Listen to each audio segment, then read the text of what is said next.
a world where we have everything and it's still not enough, we're often left wondering, is this really it? Deep inside, you know there's more to life. You're ready to leave behind the old push your way through and claim the deeper, more meaningful life that's calling you. That's what we invite you to explore with us. We're your hosts, Stephanie Allen and Marin Oslak. And this is the Soulful Leader Podcast. Yay! Welcome back to the Soulful Leader Podcast. I'm Marin and I'm here with Stephanie. And we've been chatting about rhythm.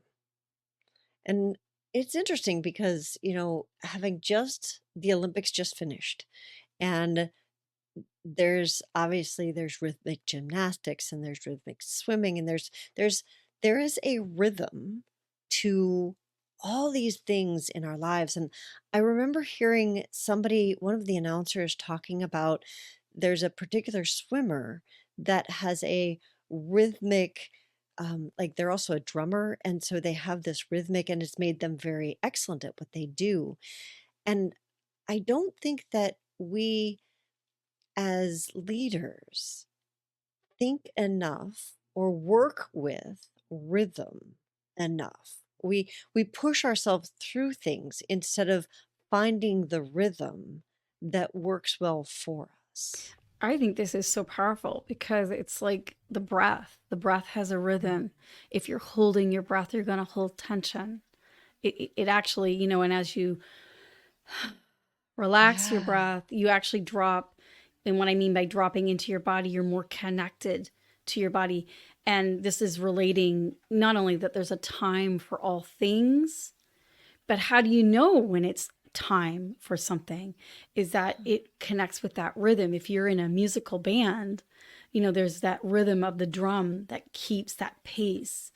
And if that drummer has not practiced his skill or her skill, then it's really hard for the rest of the band to find that heartbeat. I mean, that's our heartbeat as well, right? And so I think this is such a key thing, because what is one's rhythm and how does one connect to one's rhythm? And how do you know when you're out of rhythm?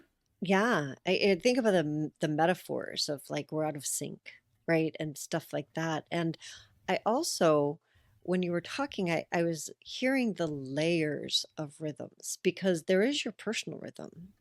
And then there's your rhythm with your family, and the rhythm with your team, and the rhythm with your business. And so when, like, I love that you brought up the breath, because if at the foundational level, and how many of us hold our breaths? I know, like even with all of my breath work and my awareness and all of that, I do still find myself holding my breath.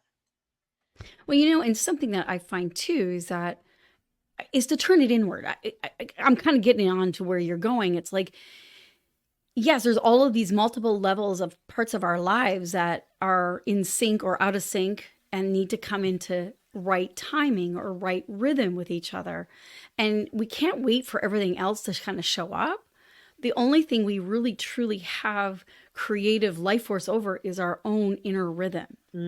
And that is turning inward. And I think of that as a soulful leader is going to the inner landscape of, okay, am I breathing? How am I breathing? Right. What's going on? Am I in touch with what's going on internally with myself? Because we tend to look at external. Hey, if it's sunny out, I'm happy. If it's not sunny out, I'm miserable. Versus going, what is the inner weather going on inside myself? And so the only way I'm going to do that is to actually come into union or communion or communication with what's going on internally with myself, and helping it find my own internal rhythm. Because when that happens, just like the drummer in the band, if that drummer has practiced relentlessly and really knows when they're in or out of rhythm, it literally helps to influence all the outer. You speed that up, everybody else in the band has to speed up. If they slow it down, everyone else in the band has to slow it. It's an actual, almost in a way, of control, even though the only thing that we're controlling is really our true self. And who is that? What is that? And where do we begin?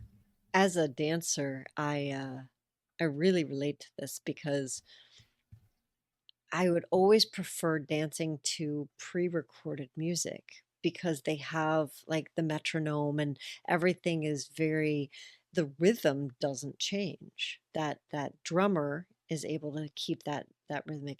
And what I found is dancing to live bands, the drummer we're human, right? So there would be variation and I would always feel it as a Hmm. dancer of like, oh, we just sped up, oh, we just slowed down. And I like where you went with that of there is the only thing that I truly have my own control over is myself and my inner landscape. And so if I can find that rhythm, and I love that our bodies do it naturally. Hmm. You know, an oak tree becomes an oak tree because that's its pre-programmed, like that's its nature. Our nature is to breathe and be in rhythm. And when we get out of sync, it's it's kind of a sign for us of like, oops, growing the wrong way. And I use that intentionally, growing the wrong way, because we always are growing and changing. And so there's like, okay, I can actually readjust that or adjust that Hmm. to come back into what's my natural rhythm. And then I'm in better rhythm with the people around me, at I was just going to least. say that. Like, how do we then upgrade it? It's like, first we have to look with our own rhythm. Are we even aware of, like, what is my rhythm? Where am I going with this? Is it too fast? Is it too slow? Is it just right? Do I even know my rhythm and what Mm. nourishes me? And it's going to change because if it's going to stay the same rhythm, that's like flatline. That's like someone's dead. It's like the meh Well, kind of thing. it's the pre-recording that I talked Right. about, right? We're not pre-recorded. Right. It's life. It's going to be changing. But if we don't get in touch with our own rhythm first and know what that is, then we can't really connect to another. Mm. And so, one of the practices that I do when I'm working with a client or even just a friend, you're hanging out with, is that I'll tune in first to my own rhythm so that I know when it feels off or on or like a kinesthetic sense of like, ooh, I'm stirred up a bit or I'm not breathing or That's a great it's too practice right slow. there. Of like, Exactly. just, okay, when I walk into the room, oh, I'm holding my breath because there's a bunch of people I don't know. Or, Right. hey, I love new people. So let me I've sped up a little bit. Just tuning in and finding out where you are in your own rhythm. Hmm. I love that. And then tuning into someone else's rhythm. Are they Mm. breathing? Are they going too fast, too slow? And then being able to be the harmony. It's like you're not trying to mirror them unless you are, or you're like harmonizing with them. And then as you start to work with your own rhythm, why is this important? Because all of a sudden you hear them differently. Mm. You feel them differently. You see things. You actually slow time down. So when we talk about time, time is really an illusion, as Einstein says. There is no time. Time, although there's the paradox, it's like, although there is time, but we tend to think of it as something that we are out of control with. So if you go into your own inner timing and you slow your breath down, I've done this in traffic before. It's like, Mm. oh my gosh, I'm late. I'm late. I got something else and I got to do somewhere else. Da, da, da. My mind is everywhere. And when it does that, my consciousness, my awareness is everywhere, but it's not here and that's not now. What helps me to bring it into the now is the breath. And then what happens is, as I start to breathe and bring my awareness into my breath, time kind of goes away. And I've noticed that too. all of a sudden, as I'm stuck in traffic, all of a sudden there seems to be like space for me to navigate through and around all of the traffic. And I amazingly can get somewhere with a lot less stress, with a lot more energy, and often on time. So it's like the paradox, right? Right. So I often give this practice both to myself and to those who are always like, oh, I wish I had more time. It's like, there's a saying, we have all the time in the world to do what's necessary. Mm.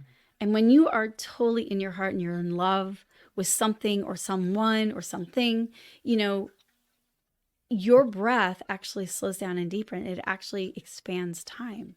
And that's when we usually feel like, oh my God, I have so much time. Look at how, and we notice how beautiful everything is. And, it's like because we're in love, right? Yeah. And it does, there's actual science behind that. And because we're in the now moment. Yes. So past is not really where our mind is. And we're also not into the future because we're here now, which expands your time. And that's where all potential lives, is in the now moment. And so when part of going into the little bit of the science of this is when you're in your car and all you're thinking about is the fact that you're late, you are not present.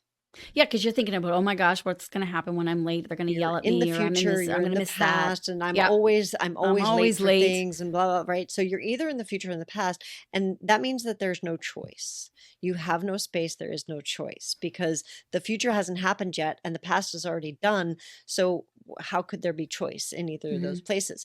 So the only place that I can change anything is in the current moment. And that practice that you gave of slowing down the breath and becoming present in, like, okay, I'm here now. Yeah. And Now wanting there's that space. rhythm. That Yeah. rhythm is so calming. It's so kind. It's so nurturing. The body doesn't go in a fight or flight. It stays relaxed. So you have less chronic pain. You sleep better. You hear better. Oh my gosh. It's like life is better. Yeah. And when you have a practice, when you've done, I love what you usually say. So I'm going to say it for you, which is we practice the things when we don't need it so that when we do need it, it's there for us. 100%. And so starting this practice for yourself of noticing your own breathing and your own rhythm, coming into sync possibly, or at least being aware of somebody else's rhythm and their breathing and where they are. Those are two amazing practices for anyone, and then also for anyone in a leadership position, because it literally can change the direction in a moment of a meeting, of a bad sales call, of just about anything. Just like it changes, you can change your traffic patterns. You could not be late when you're actually a little bit late, You right? can change your patterns when you have space. You And it can. all comes down to your rhythm and timing. Change your breath, change your rhythm, change your timing. I love Change it. time. Excellent. All right. Well, thank you guys for joining us this week. We decided we'd play with going deeply into one thing, a little bit shorter. So let us know your thoughts on that. How did you like today's podcast? You can find us on social media at The Soulful Leaders, and you can also find us at our website, thesoulfulleaderpodcast.com. We'll see you all next week.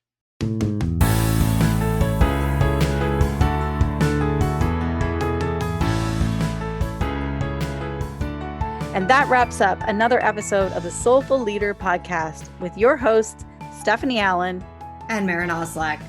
Thank you for listening. If you'd like to dive deeper, head over to our website at thesoulfulleaderpodcast.com. Until next time.